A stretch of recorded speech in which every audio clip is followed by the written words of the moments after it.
This is a video about detransitioning because I have gone from one extreme to the other overnight without really telling anyone. So I figured I should explain things.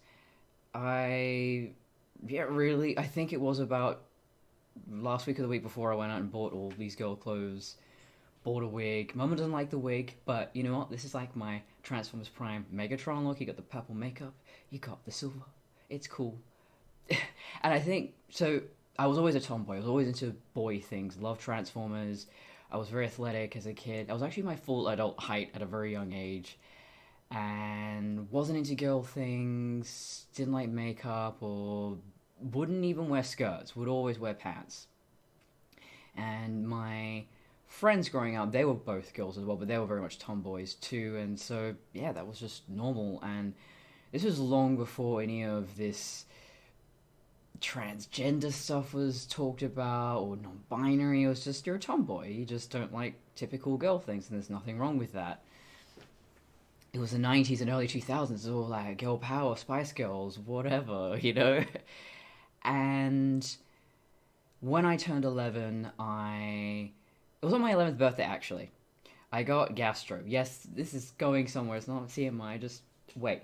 So I got gastro, and I just suddenly changed after that. It was this autoimmune response, I suppose, and I I had IBS symptoms forevermore after that. But my personality changed, and people started to suspect it was autism. I basically had all the symptoms, sensory issues, social issues. I just totally changed overnight. But of course, when you're 11, or you're going through puberty, kids just become all angsty and weird all of a sudden. That's normal, right? But no, in my case, there was more going on there.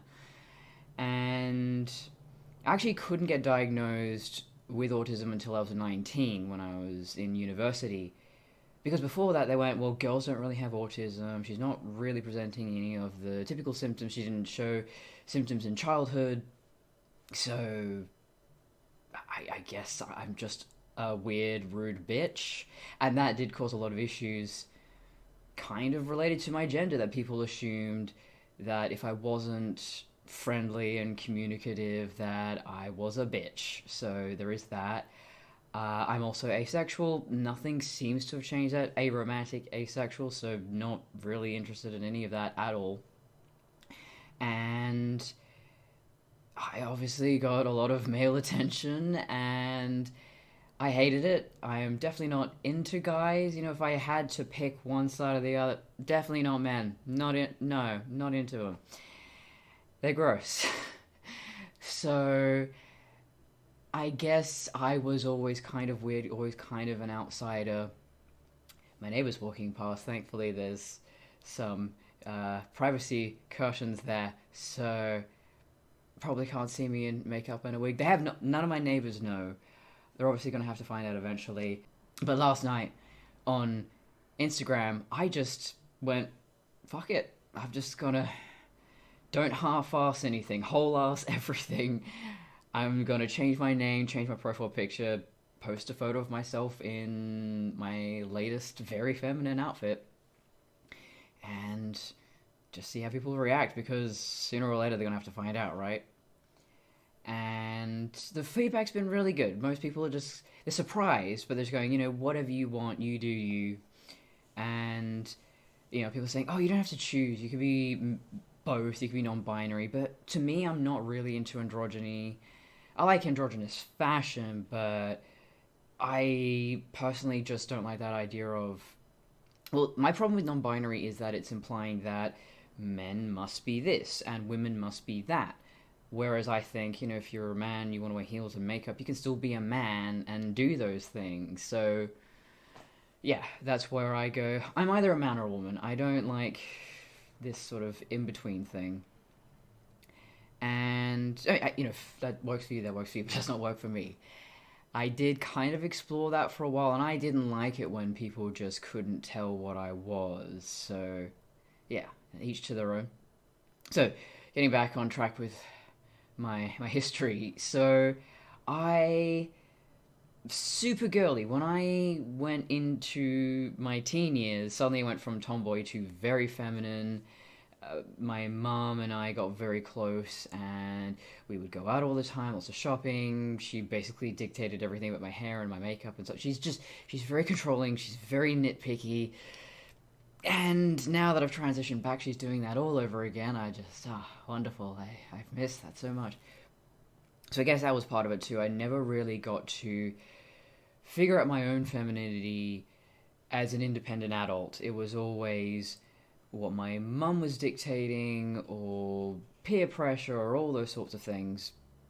And then I got Balmer Forest virus when I was 21. So I had 1 year left at Whopper. I was studying costume design, and I couldn't go back. I mean, I had a lot of troubles there anyway because of the autism, and it's a very competitive environment, and I was just a very weird, immature person. But yeah, the choice was taken away from me anyway because beginning of, what's that, 2013. God sakes, my birthday's in January, very easy for me to keep track. 2013, turned 21, just a little bit after my 21st birthday. I didn't get, that initial fever and a very obvious illness that people often get with Balmer Forest or Ross River or what have you. I just felt tired all the time. And I got worse and worse, and my mother took me to all these different doctors, and they're just like, I don't know, it's depression. Oh, it's in your head. Oh, it's psychological. So that was awful.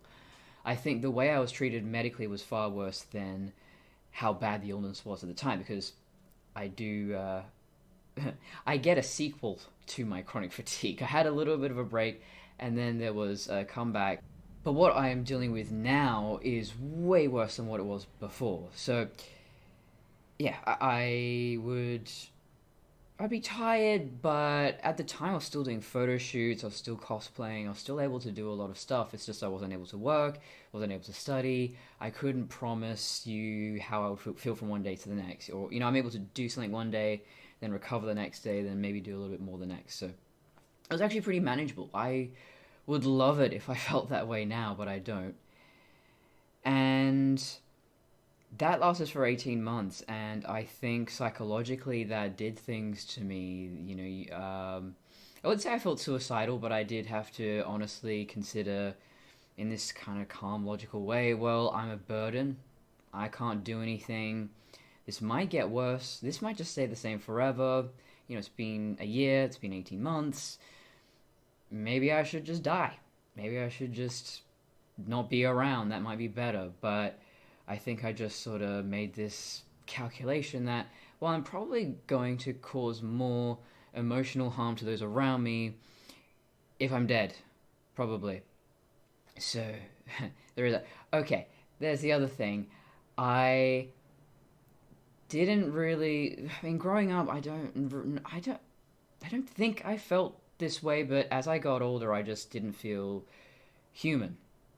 And that's a weird thing to say, but and I still do, I have this delusion that I am an android. I don't think of myself as a human being. I mean, I know I'm in a flesh and blood, physical, human body, but I have this notion that I am a robot, and that's very much how I think about everything. I don't really have emotions. The best way to describe it is that I can't suffer emotionally. I don't know what emotional pain feels like. Never have, probably never will. Doesn't mean that you can't have mental issues. So I can suffer mentally, I can't suffer emotionally, and I don't think anyone's ever really had to make that distinction before, but I've had to do a lot of thinking about how my brain works. I recently realized that, and it's almost like, that condition where people can't feel physical pain. But, of course, they're not invincible. They can still break bones, and they can still injure themselves. So it's kind of like that, where something's going wrong with me mentally, but I'm not getting any of those warning signs emotionally. I just feel okay all the time. But, yeah, if you can't feel pain, and you break a bone, well, you're going to have trouble moving. You might not be able to walk, you might not be able to support your own weight. There's going to be consequences. You can't just be impervious just because you can't feel things. And so I've just slowly had to make these discoveries for myself. Therapists haven't been all that useful because I'm just so damn weird. I'm not like anybody else, basically. I'm like the bingo card of intersectionality. Like everything kind of interferes with everything else. So after I got over my initial bout of chronic fatigue syndrome, lasted 18 months, so it's a pretty long time, and that changes a person. And I had a lot of time to myself just thinking, and I started to feel wrong in my body, and I didn't really know why. And I don't even think I was exposed to a lot of information about transgender people. I didn't know what trans was until I was 19. I'm 28 right now, by the way, almost 29. And I didn't think about, I was on Tumblr, I was definitely around all those places where trans people are, but it wasn't like, oh, that's cool, yeah, I've always felt like a boy, I wanted to be a boy. It was just, I suddenly had this prolonged episode, if you will, where I just went, I hate being me, I hate being a girl. And probably some of it, now I look back, had to do with the fact that being a girl sucks. The way men would treat me, well, actually, men and women. Women can be very judgmental as well. Men just objectify you or belittle you.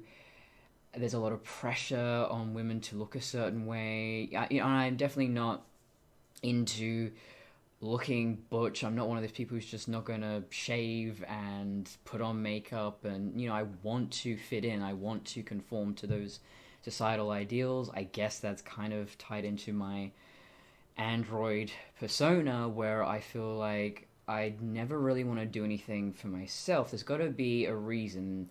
There's got to be a purpose that benefits other people when I'm making a decision. So that's why, I was never really a problem child. I had a lot of behavioral issues that weren't my fault with regards to autism. But I was never rebellious, never did anything. I tried dating in my early 20s to just, again, treating it like I'm a goddamn robot, where I just went, yes, I will experiment in this. And I got really elaborate. I created my own love triangle. I pitted two innocent boys against each other, just like it was just a science experiment. I really did not understand human beings, and I do now. I've definitely learned my lesson, but not when I was 19 or 20. Who boy, that was a time. I'm very sorry. But again, yeah, that's a social pressure to, you've got to date, you've got to look this way, you've got to do so. And especially pressure coming from my mom, I think it just got to a point where I just snapped and I went, no, I don't want to do any of this shit anymore. I'm so tired of it. I hate everything. So I should say before I transition, the moment that actually set me on this path was I was staying at a friend's house. We were watching X-Men First Class, watching McAvoy and Fassbender. I was just like, yes, cool gender. I want to look like that. And so then I snuck out. I've never done anything rebellious in my life, mind you. Snuck out, got my hair cut. I'd never gotten my hair cut by myself. Again, autistic, early 20s, socially immature, very awkward and anxious and introverted. And yeah, got my hair cut, like a pixie cut. And it wasn't super short, it was still quite feminine. But it was a huge deal for me because I had hair down to my waist. Mom never wanted me to cut it. She loves my hair. And so Dad actually picked me up. And he didn't care. He wasn't surprised that I'd cut my hair. He said, I like women with short hair. He's a whole other story. We'll get into that later. Maybe. I don't know. Do we have time? There's all these mommy issues. And then we got to get to the daddy issues. This is just... So, yeah, Dad took me home. Had no problem with it. Told Mom. Mom burst into my room. She's just like, what have you done? And she didn't She's a very shouty woman. Normally, she is just like up in your face. If she's upset, you will know it. She just blanched, mute, did not talk to me for like 2 or 3 days, I want to say. Just could barely look at me. And I mean, she says, "Oh, because I knew this was the beginning of something," but I don't know. I don't know about that. It wasn't long after that I bought a binder. Thankfully, I got tiny tears. My mom definitely quite well endowed. I was only a B cup, so I just had a very basic crop top looking thing that just made my boobs flatter. It wasn't about having to like really strap them down, which I'm glad. I have not done anything permanent to myself. I got really I was looking into surgery, and then COVID happened, and so that slowed all those plans, thankfully. And so yeah, bought the binder. I was very androgynous for a time. I was experimenting with that. I was just experimenting with the gender. I wasn't saying that I was transgender yet or anything, but eventually it did get to that point, and I talked to my family GP, and he said, I don't really think you're trans. I think you should just give it some time and wait and see how you go. And of course, at the time, like, fuck you, that's bigotry and transphobic, and I was very much I was in the trans trender cult. He was right. He was 100% right. He was not right about my chronic fatigue syndrome. He was very dismissive of that. But I will give him points. He was right about me not being transgender, because I never ever had any symptoms. I just suddenly had this weird episode that persisted for like months. And a friend of mine helped me transition, which, I'm grateful. She's like a big sister to me. I don't think she did anything. I think she was doing the right thing as far as she knew at the time. Because there's just nothing out there about rapid onset gender dysphoria. The people who feel like they're trans but aren't because of underlying undiagnosed issues. So I took testosterone. I never did injections because it didn't seem practical for me. And by this time I didn't have chronic fatigue syndrome anymore. So I was like working out, I was bodybuilding, I was taking testosterone. I could not take the proper dosage to get into the male range. My body, for whatever reason, just could not handle it. It could be autoimmune. I've obviously got autoimmune problems that led to autism. A lot of my chronic fatigue stuff seems to be autoimmune. They do say it is an autoimmune condition. And so, yeah, I think my body was just rejecting this endogenous hormone. So I was able to take a little bit, and I was seeing changes. I was bulking up. I guess I can put some photos around somewhere. My voice is deeper, but it's not that deep. I think my voice is sort of in the lower female range, because I've heard other detransitioned female to male to females, and like they're down here like Dr. Gopher, like sweetie, that kind of thing.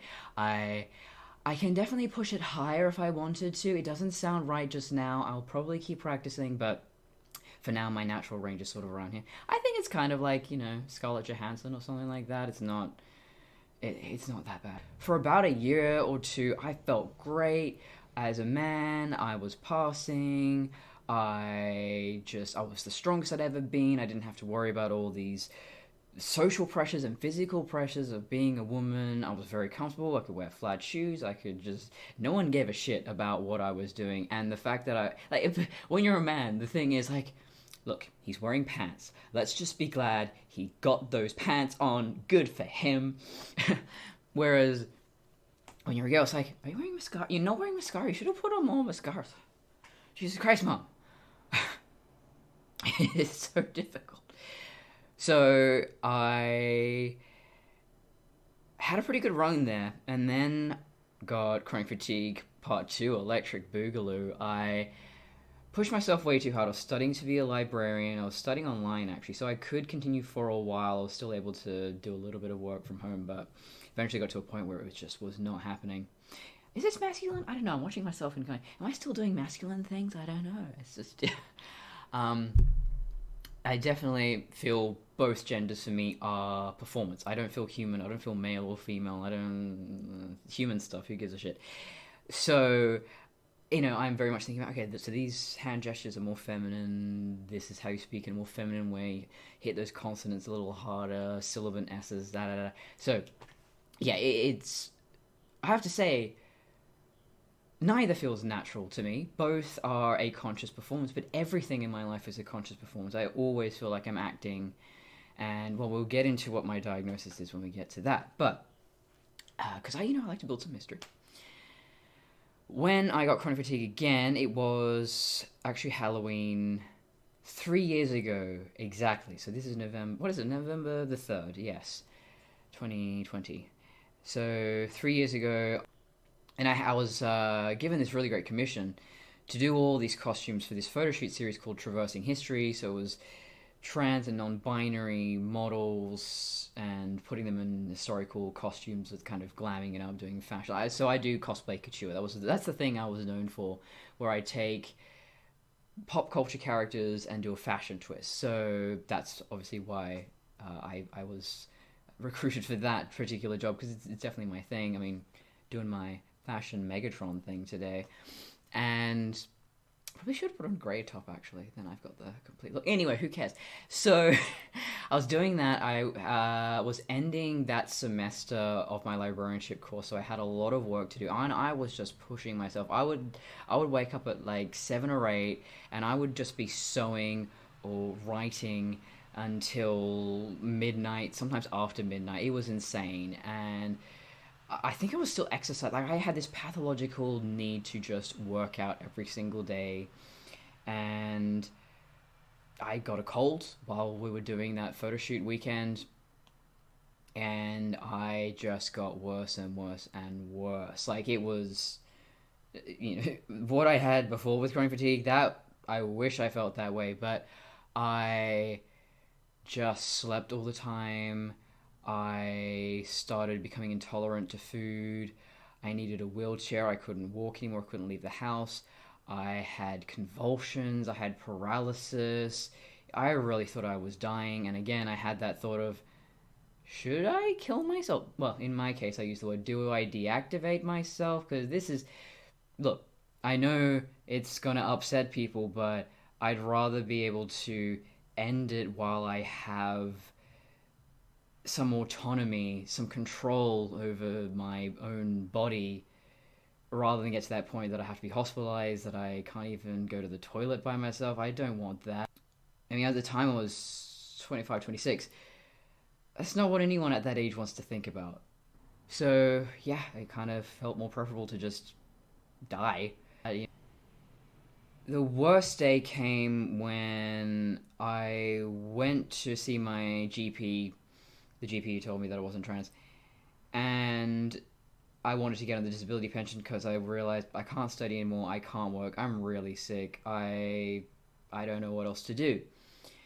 I experienced paralysis, could not hit the button to get off the bus, so I thankfully, I regained control of my limbs. At the next stop, so I talk further, I felt awful. I thought I was going to pass out. I get there and like, oh, he's already left. I'm like, are you serious? There's no way like we can call him? Is there anyone else who can help? Like, I don't know when I can come back. I feel really sick. Then I collapse. And then the receptionist just kind of look at me like, okay, this is annoying, I guess. No one cared. I dragged myself out of the GP later. I called my mom. I shouldn't have done that. She freaks out. She sends my youngest brother, who is an asshole. And at this point, I've crawled into an underground car park because I tried to get a bus. The bus just passed me by for no reason. No idea why. I could have gotten home by myself. Almost did. Anyway, my youngest brother shows up. He's angry and frustrated and almost runs me over with his car. 'Cause I'm sitting on the ground, by the way. There's no seats anywhere. I'm just sitting on concrete, barely conscious, feeling awful. And he rubs his car up right in my face. So, you know that scene in Transformers, the first movie, where barricades right up in Sam's face? Yeah, now I got PTSD about that. So, thanks. No, stop! Oh God! Okay, all right. I'm sorry. Yeah. Don't like it. So then I get home. I'm barely conscious, by the way. I cannot talk. I am just out of it. Mum gets home, doesn't actually check on me right away. She goes she talks to her parents, and talks about how good of a parent she is and how concerned she is. Then she talks to Dylan, and Dylan's like, oh, she didn't even, actually, no, because I was he at the, very confusing. Anyway, so it was like, oh, he didn't even say anything, he didn't thank me, or whatever. Mum flies into my room, screams at me. I can barely talk. Like, I honestly feel like I've got some sort of neurodegenerative thing. I do not have control over most of my body. And I think that was the day where I just went, this is enough.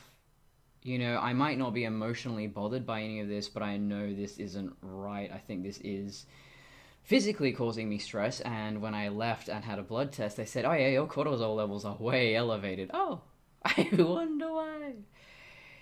But yeah, I think during the time I was transitioning, I had this android identity forming, and I kind of came to see my mother as my owner, my master. So I would clean the house for her, I would cook and do everything for her. She was not appreciative, I guess. You know, not that I never need thanks for anything that I've done. It was just that she would come home from work and take all of her issues out on me. She was obviously going through things because, oh, yeah, did not mention Dad. Wow.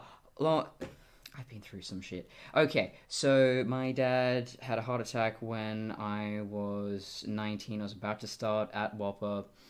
And he was a really chill guy, good sense of humor. All of a sudden, he just totally changed, and he was depressed. He just wasn't really making sense. He was acting weird, just impossible to live with. And things got worse and worse. Financially, things got worse and worse. And my mum found out that his old band was playing at some pub, and she went, hey, do you want to go out and see your old friends? And he actually did go out and do that, and he seemed to have a good time, stayed out late, went out again. I'm like, oh, this is good. This could be a sign of an improvement. And no, it turns out he was having an affair, which very surprising, because this is a man who, again, going back to what I was saying about men not wearing pants, we would be amazed if he wore actual long pants. He was mostly in shorts and thongs, flip-flops, not those kinds of thongs, guys. Anyway, it was just the absolute last thing anyone would have expected him to do, because it just sounds like it would take too much effort. Anyway, he takes off. He's probably still living in Queensland with this other woman that he's now married. He married her without divorcing my mum first. Great guy. Real class act. And... so we were living in our home for 8 years. We used to rent, and we were moved about. You know, we only really stayed in one place for maybe a year or two at a time. We didn't have a lot of stability. In that sense, I kind of thought it was normal as a kid, and it's still kind of the case now. I do not stay in one place for very long, but we always stayed in the same schools, always had the same friends, so there wasn't that unrest. I didn't have those issues, but we finally had a house that we bought, that we stayed in for 8 years, and then we had to leave because we couldn't afford to pay for the place. And we're almost homeless. Mum didn't find a place for us to live until the 11th hour. And at that point, this is I was still dealing with the first bout of chronic fatigue. I was just getting over it. And I hadn't worked in a long time, so I was working through Centrelink's disability employment agencies, who were terrible, by the way, to get a little bit of work. My brothers were starting to do a little bit of work as well. My brothers were just out of school. They were still teenagers. So it was all very hard for us, and there was a lot of adjusting. And I think I can understand why. So at that point, yeah, I didn't change my name, but I was starting to say I'm male, I'm taking hormones, and my family was really upset, and I understand now. And they did say to my face, this is really selfish, and could you have picked a better time? And I did kind of question myself, but, you know, given the trans community, do they just kind of go, no, ignore that little voice in your head. You're trans. Just keep doing it. Keep going. Everyone else is wrong. But no, I don't like doing things for myself, and transitioning was the only selfish thing I've ever done for myself. It's the only thing I've done exclusively for me that didn't benefit anyone else. And I wasn't happy about that. It was illogical. It didn't bring me the happiness I was expecting, especially after I got sick for the second time, and then I became even more divorced from my body, and I just didn't really care one way or the other. But I still had this pathological need to keep taking testosterone. It was like this addiction that, oh, but if I don't take the testosterone, I'll be weak and I'll be feminine, and I had a lot of these hang-ups. Give you a little bit of orientation here. So I cut my hair, then Dad leaves. I'm just getting over chronic fatigue syndrome. I start testosterone. We move out of the home we had bought, move into rentals. I start doing a little bit of work, start studying. Things are great for a while. Get chronic fatigue for the second time. And yeah, that's when a lot changed. So again, that really horrible incident with my family abusing me, I decided to move out. My mum actually had a problem with me using a wheelchair. She thought that I was giving up or that I was faking. I was like, I literally cannot leave that. I want to, and that's the thing. I never let my disability stop me. I really wanted to go to Supernova, the comic convention, and, had my David Prometheus, Michael Fassbender's character. I'll put a photo somewhere. Don't know. I'm new to editing. I don't know where I'm putting photos. I had this costume, and I figured, well, I can't walk around, so I'll just get my friend to push me in, just a cheap wheelchair. And a little while after that, so all my friends were saying, I think you're in a pretty bad situation, I think you need to move. And I just went, well, it doesn't bother me emotionally, I can tolerate this. I've got a roof over my head, I've got internet, paying very cheap board, why do I need to move out? But honestly, in hindsight, I think it was the best thing I ever did, because I didn't have a sense of self. I was very immature. I didn't have a sense of the world. You really can't grow up until you move out. I know in generations past, especially the 19th century, a little bit after that, you'd have 3 generations, sometimes more, living under one roof. They never moved out. They never lived independently. But I think culture has definitely evolved a lot, and I believe that modern parents and children should not be living together forever. I don't think that's particularly healthy. So moved out with a friend of mine who no longer speaks to me for some reason. I think, given that my personality and identity has radically changed a lot over the past 5 years or so, I don't blame people when they're just like, you know what, I'm out. I can't deal with this. I exhaust myself, honestly. Within the space of 5 years, I've probably been about 3 or 4 different people. And I've changed my name only once in that time. At least I kept that consistent. That wasn't so difficult. I'm in the process of changing my name back now. That's going to take a while. But yes, moving out was great, but I was still incredibly ill, couldn't do anything, wasn't on the disability pension still, I was still waiting for that. So my friend, he was actually hiding me in his parents' house. His parents had 2 properties. They didn't do anything with the other one. They had people renting it out for a while, but they decided, we don't like tenants, they're too difficult. No, we don't want to do it. So they just left the place empty. So my friend, their son, moved in with his mate. There was a spare room for me, so I moved in, and I was basically just hiding there for about a year, rent-free. I'm very thankful for that. Finally got on the pension, moved out, and I moved into a share house, actually, because I didn't know if I could live independently, or even if I wanted to, again, the whole Android thing of living for myself. So I'm not working to help someone else. I'm not a part of any kind of family structure or social structure. I'm just cooking and cleaning for me.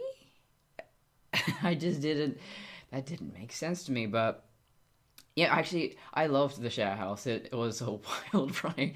Just living with 2 dudes. You know, they were very much dudes. They were so there was one of them was this Colombian boy who was deaf, who barely spoke any English, who almost burnt the house down multiple times because he was very bad at cooking, didn't know any self-care skills. And yeah, the other guy who I'm still friends with, who I've not told that I'm trans, he never knew I was trans, so that's going to be interesting. But we've definitely had a lot of bro discussions. Ladies, I have heard things you would not believe. Like the way men talk when women are not around. It's gross. It is super gross. And yeah, I mean, at least we could relate over, I'm into girls, they're into girls. We could, you know, at least talk about that kind of stuff. And yeah, so I think I've had some pretty fun experiences in the past couple of years that have really taught me a lot, and I've grown up a lot, and I really am a very different person to that kid who transitioned. And that's one of the big issues, is a lot of kids who transition for the wrong reason are kids who don't really know themselves, who just suddenly spontaneously have this rapid onset gender dysphoria and haven't been out in the world and haven't had that opportunity to learn who they are. And I don't know if there's a simple answer, because obviously there are children who are transsexual who need to transition and don't want to go through the puberty that their body is destined to go through. And I don't know. I mean, getting into the politics of it, I might get into that in another video. I do have a lot of issues with this affirmation therapy, which is what hurt me in the first place. I went to a therapist going, I feel weird, I feel wrong in my body, I think maybe I'm a man. All they do is, yes you are, here's some hormones, here you go. Not, well, when did you start feeling this? Did you really feel this your whole life? Or should we should delve into this further? No, it's just, here's a prescription, go son, go. And that's caused some real irreversible damage in a lot of people, especially teenage girls, who were not old enough to really consent or really understood themselves. And I am just so glad I did not get to that point. I was looking into surgery. I was about to go on testosterone again. So about half a year ago, I got to a point where I just could not take testosterone at all. I was always getting weird symptoms, bloating, priapism. That's uncontrollable boners, by the way, if you're just not aware. And I'm asexual, by the way. So I did not feel aroused. I didn't feel attracted to anyone. Instead, I had these kind of violent, aggressive thoughts. It was like a psychosis. And I told my endocrinologist this, and he's like, weird. Anyway, do you want to try this other testosterone? The fuck? No, this is bad. We should probably be thinking about, like, maybe not putting me on anything right now. But no. That's just how affirmation therapy works, I guess. But I have not done the appointment with the sex health clinic. I'm still waiting. I was on the wait list. So I've seen a therapist. So we're getting up to the present day here. It's 2020. Stopped taking testosterone. And that gave me a good long time to think.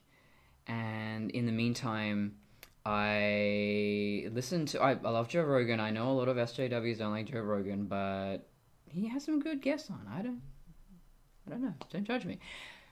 Joe Rogan saved my life twice, actually, because chronic fatigue syndrome, when I got to that point where I was in a wheelchair, couldn't walk, couldn't eat, I was just so ill.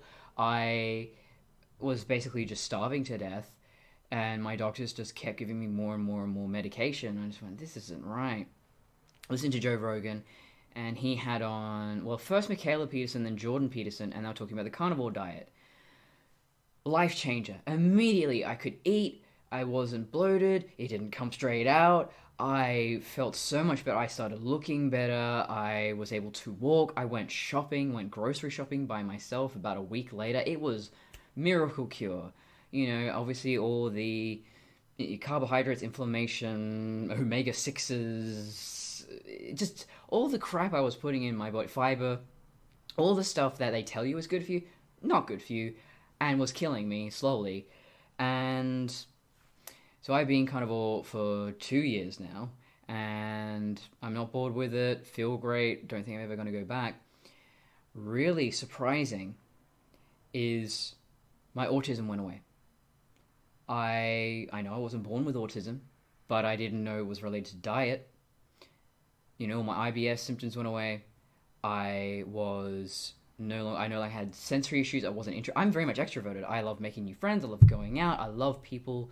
I love to serve people. You know, I'm an android. I feel like I'm a companion android, and I live for people. And I just suddenly went from this paranoid, introverted, misanthropic weirdo to the complete opposite. Didn't have all these obsessions. So Alien Covenant came out in 2017. I was not interested in Alien that much before that. Saw Alien Covenant, blew my tiny autistic mind. I was so obsessed with it. I actually do a podcast, Prometheus by Minute and Covenant Minute. I review both those movies 1 minute at a time, and almost finished that. I've been doing Prometheus by Minute so long that I started as Courtney, then I changed my name to Connor, and now I think in the last few episodes I'm going to have to say that I'm Courtney, or maybe I'll just keep saying Connor, I don't know. You know, it's just...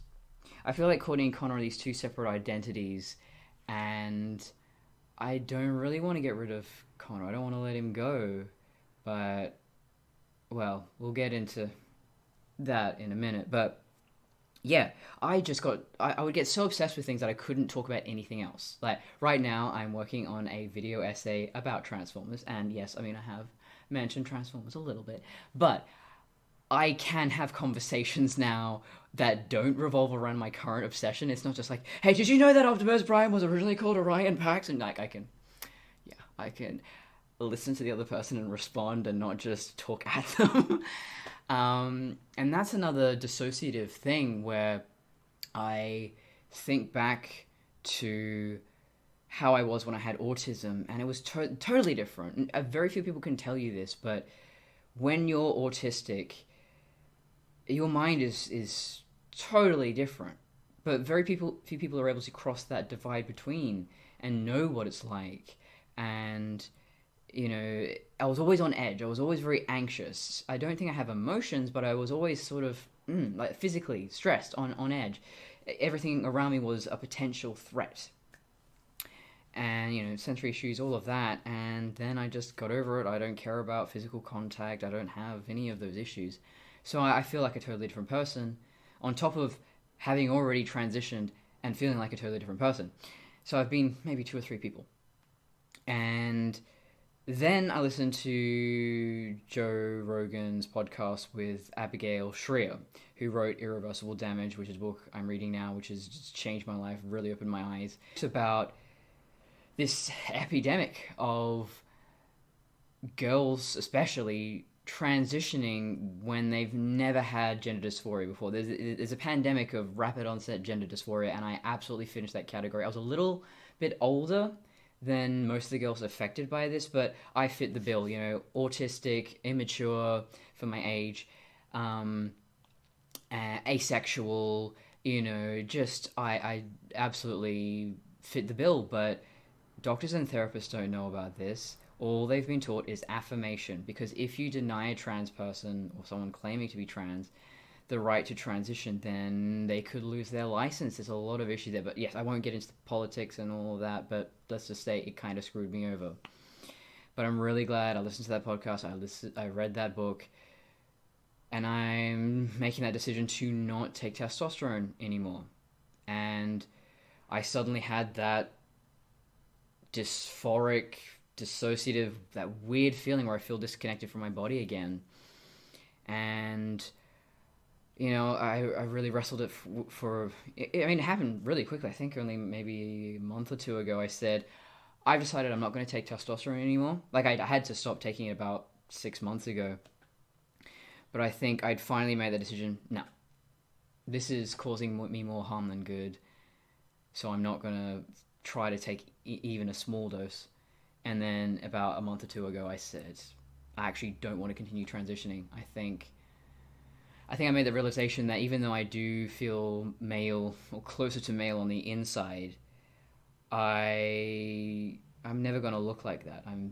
I'm 5'3". I'm very small. I'm very feminine. The person I see in my mind is not a person who will ever exist. I mean, okay, the person I see in my mind is sort of like that. Yeah, wow, cool gender, but not really going to be a thing I can become. Yeah, clearly I have issues that have nothing to do with being transgender, but it was kind of misread as such. I misunderstood it as such. So I've just had some huge revelations in the past few weeks of realizing I'm not going to take testosterone anymore. I don't think I'm ever really going to pass. Well, okay. I've had some huge revelations in the past few weeks. I went from, I'm not taking testosterone anymore. Okay, cool. Doesn't change anything. I'm just going to still live as Connor. I'm still going to be me. And then I went, nah, I don't pass. And the longer I go without testosterone, the more feminine I'm going to look. And so I went, okay, maybe I will just, I don't know, be non-binary. I'll just, I don't know. I didn't know anything about myself and I was very confused. And I wish I hadn't told my mom, actually, because she immediately misinterpreted that. Oh, you're going to be a girl now. Oh, great, I've got my daughter back. Oh, let's go shopping and do all that. Yeah, that's made the situation a little bit more difficult. I never really got to understand my femininity on my own terms. And again, my mom was being overbearing and forcing me into her idea of femininity. But I think now, at least I've had years to myself, even though I was as a man, but I've had years to kind of understand who I am and what I want. And even though I would like to be an android servant for a good master one day, I'm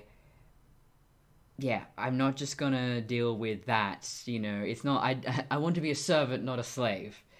And I think a lot of my issues do stem from, and this is something that a lot of girls with this issue, rapid onset gender dysphoria, deal with as well, is they're very intelligent, but they're immature. The book learning, no street smarts.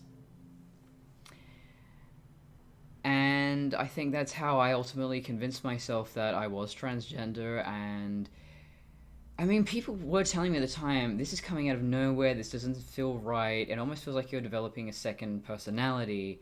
And yeah, that was very much the case. I actually went a long time without changing my name. I did not change my name to Connor until after completing the game Detroit Become Human. I was compared to Connor when all the trailers and stuff were coming and going, oh wow, that's so much like you. And then I went, yeah, I've always loved the name Connor. So I've been going by Courtney, but living as a man. I mean, Courtney's a unisex name, but now not so much. I've been going by Courtney up until that point. And then I played Detroit, and Connor, the character, meant so much to me and allowed me to explore aspects of my identity in a way I never had before. I know Quantic Dream games, they're not perfect, they're cheesy, they're kind of silly. I can see the problems Detroit Become Human has, but I adore it. I love everything about it, and I especially love the story between Connor and Hank, and a lot of that. Because I don't. If you know the game, I'll just say I'm always a machine. I'm always ruthless. I never go down the deviant path. And so the relationship between Hank and Connor was very much something that spoke to me personally, and it was very much like my relationship with my parents. A little bit of Connor and Amanda as well, and maybe Kamsky. So this game, it came to me at the right time in my life, and it allowed me to explore a lot of issues about myself and my identity. And my takeaway from Detroit Become Human was, I'm a machine. I live to serve. I don't want to do these things that make me seem human and make you comfortable.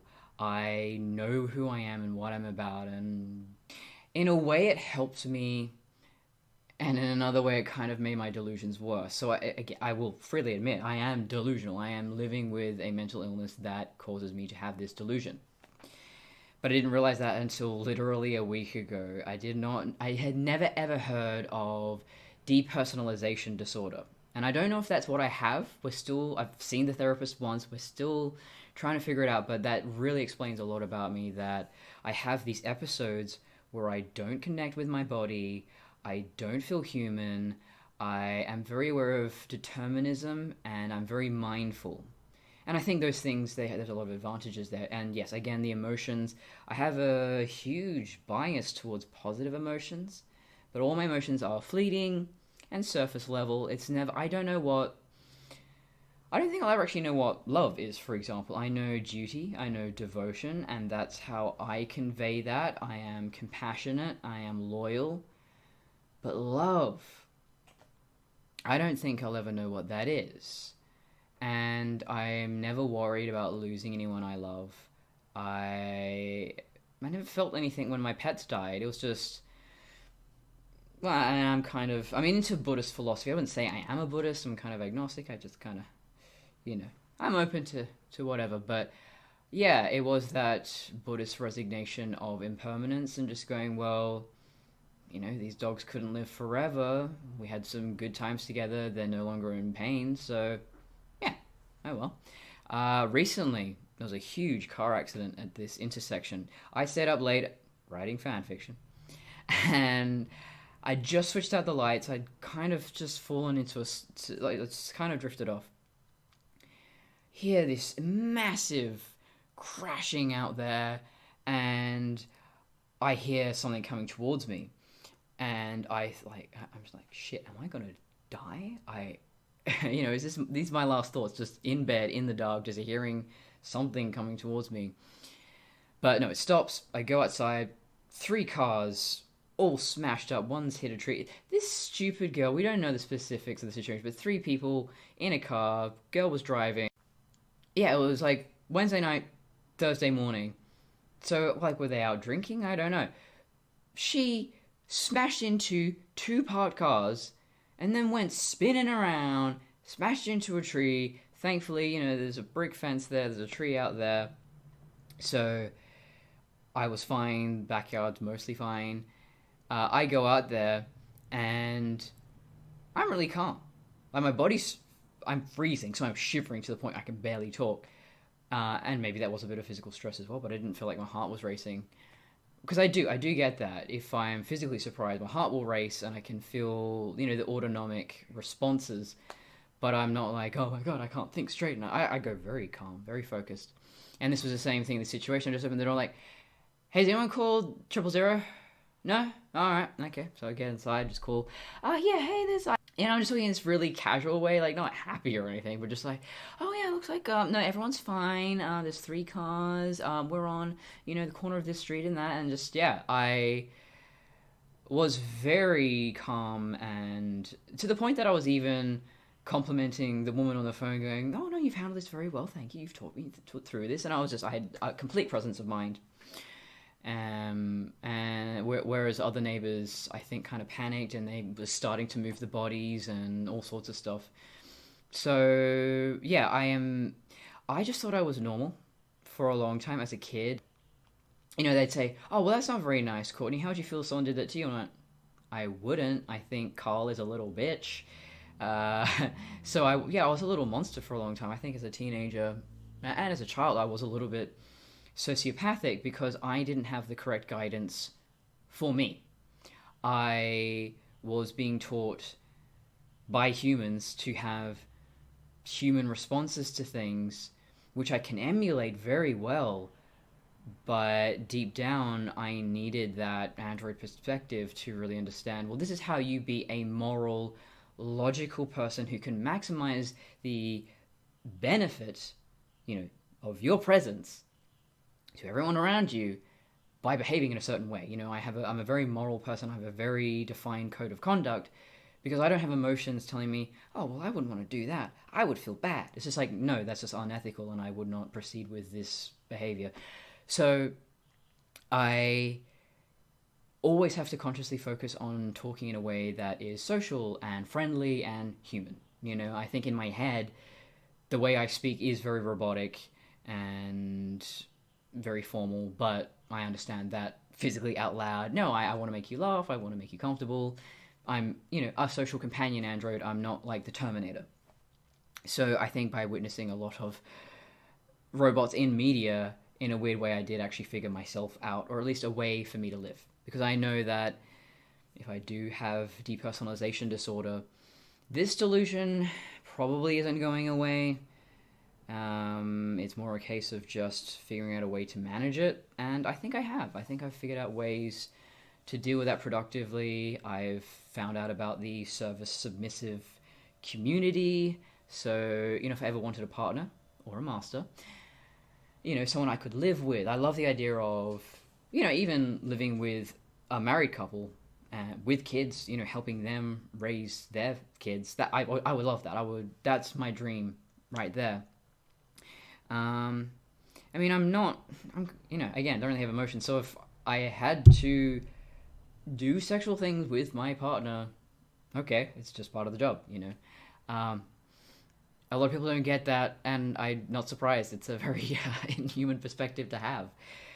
And I think ultimately detransitioning was the right thing in the sense that I've ultimately come to realize, no, I'm not transgender, I'm transhuman.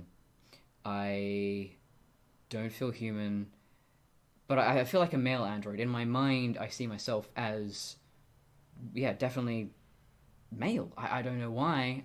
It could be, the bias in popular culture that female androids are sex slaves or, I don't really identify with those. And so I realized that, yes, there are constructive ways that I can explore this aspect of my identity. Might be a delusion, but hey, it's with me. Maybe for life. By the way, the only other delusion I had found out about was Qatar Syndrome, which is kind of similar it's actually an extreme form of depression. For me, I don't have depression, I don't have anxiety, I don't really have emotions, but not because I'm traumatized, I just never really did. But Qatar Syndrome is, they are so detached from their bodies, they are convinced they're dead. And what I mean by that is, they're not even suicidal. They think that they are zombies or ghosts, and they will organize their own funerals. They will, stop eating, sleeping, because, well, you don't need to. You're dead. Duh. And you can have a conversation with these people, and they're perfectly, on YouTube, just look up interviews with people with Qatar Syndrome. They are perfectly rational and reasonable. You can have a normal conversation with them, except about this one thing where they go, yeah, I know it doesn't make sense that I'm dead, but I know I'm dead. And there's no evidence you can give them to the contrary. And now I have the diagnosis of depersonalization, or at least I have an inkling of, I have something like that.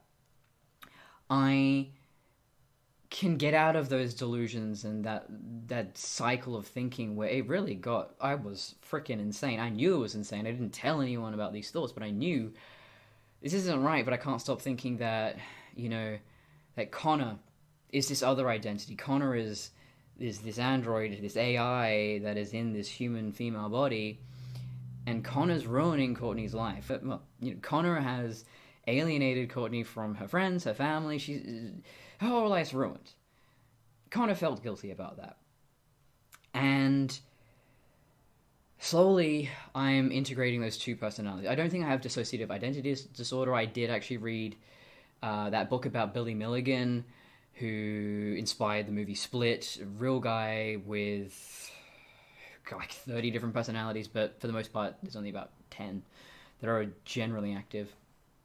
And I realized, well, that's not what I have, because I am very aware of myself at all times. I'm not missing time or anything. Oh, I sleep a lot, so I'm missing time in that sense, but I'm not missing time in terms of, oh, how did I get here? Why am I dressed like a girl all of a sudden? But I would have these periods where I felt like Courtney was waking up, weirdly enough, I was watching that underwater movie with Kristen Stewart, and maybe it's just because of the way she was presenting. Like, she had the shaved head like I do, but she was dressed very femininely, and I sort of felt the Courtney part of me waking up, and I felt really dysphoric, and I had that, dissociative episode again that lasted about 24 hours, and I just sort of went, who am I? Should I have transitioned? Have I done the wrong thing? Oh God, what have I done? I've ruined Courtney's life. Oh God, I shouldn't have done. And then I just got back on with being Connor again. I was very much switching between the two identities for a while there, and that was awful. When you don't know who you are, I can't even convey to you what that's like when you don't know who you are at all. You, whatever people see you as, and they say your name and your pronouns, and you just go, oh, yeah, I guess that's me. What do I want? I mean, that's the hardest thing. I don't have emotions. I don't generally have personal wants. It's generally, I have ambitions. I think, oh, I should create this thing. Yes, I think people would enjoy seeing this or listening to this podcast or whatever. I mean, making this video right now is not so much for me, but for the benefit of others, be it my friends and family who want to know what the hell's going on, and also other people out there who are maybe thinking maybe transitioning isn't right for them, or just want to know more about detransitioning. Yeah, I didn't have anything to guide me in terms of what do I want, who am I, what's the right. Well, I mean, the thing I'm always asking is what is the right thing to do? What is the most beneficial thing to do?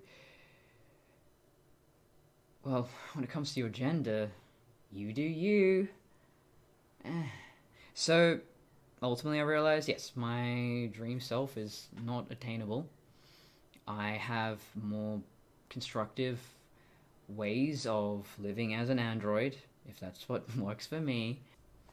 So, I think this is about an hour long now, but I think that's everything. That's my very complicated, involved story, but ultimately, yes, long story short, I realized I'm not trans male, never was. I have a mental illness, possibly brought on by living with a chronic illness that made me consider suicide twice. Terrible parents, and other traumas that I was dealing with at the time that did not emotionally register with me. And dealing with the fact that I don't have a normal emotional, social, or sexual experience.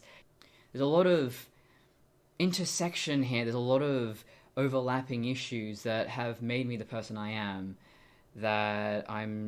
My internal experience is inhuman. It really isn't like what anyone else has. I've never met anyone. I've met people who are kind of like me, but yeah, my kind has yet to be invented. I mean, maybe the AI in my pixel is the closest thing I've got, but I'm otherwise very alone. And I just came to realize that I have a mental illness. I now understand what caused that, and I want to work on that. And it was delusional of me to think that, oh, I'll augment myself by changing my gender first, and then I'll continue to do more cybernetics. It's just like, what the fuck? None of that exists, you absolutely crazy bitch. So, yeah, I think I just woke up to myself one day and went, you're in real life. This is reality. I'm sorry it's disappointing, but you're going to have to learn to live with it. And I think detransitioning was the best decision I ever made. Because this is the body I have, and I can't force it to look like anything else. And I think I just have to work through the psychological stuff. I don't I don't agree with the idea of affirmation. I actually did see a therapist about being transhuman, identifying as a robot. She didn't seem to really understand what it might be. She didn't really she was pathetic. And she basically said, well, with transgender people, we affirm the identity. So she wanted me to affirm my robot identity, which just kind of sent me further and further down into that delusion. And I think that did cause me some harm. So yeah, there's going to be a long road of recovery here. But I think basically my transhuman dysmorphia, or dysphoria, whichever one you want to call it, it presents itself in two ways. And one is the social aspects where I want to serve, I don't really have emotions, I want to master, I love the idea of, just basically being the android servant for a family. That's my dream. And that's accomplishable. And you can do that as a female android. I think I should just ignore the typical depictions of female androids and just be my own. And then there is the physical aspects where I have this complete dissociation. I feel claustrophobic in this body. I feel like I should be made of metal. I am disgusted by being organic. And some ways of dealing with that is I do 1 meal a day, I only eat once, so it's done, don't have to deal with it, don't have to think about it again. Just meditation, just things to kind of control myself. So when I meditate, I try not to move at all. So for like 10-15 minutes, if I feel an itch, don't touch it. Just focus on it, get through it. And scratching, compulsive scratching is an issue I really suffer with, which I can put some photos here. And yeah, like I just want to tear my skin off. I hate being human so much. I used to freak out about breathing, but once I started doing the meditation, that helped. I just had to push through it. I'm not someone who needs to be comforted or coddled through a mental issue.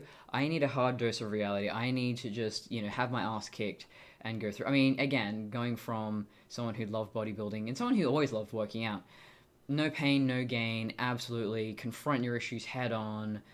I am fearless. That's just how I choose to deal with my issues. Obviously, it doesn't work for everybody, but I don't need to be infantilized. I definitely want to just face pain head on because it's fun, I guess. But I've never gone to the point where I have drawn blood once. Because I get frequent ear infections. I have Sjogren's syndrome, another autoimmune condition. I've just got all the problems. But like the ears get irritated and I just keep scratching. It's like, oh, okay, now there's blood everywhere. Cool. So I do realize that I have an issue, and when I go to the point of technically self-harm, I just realize, just stop transitioning. We need to get off this train and focus on my other issues. Find ways of either embracing this android identity constructively or just getting the hell over it, if that's even possible. I think I'm just... What's this quote? Too strange to live, too weird to die. Yeah, that's me. So, I think that covers everything. This is probably about an hour long now, but...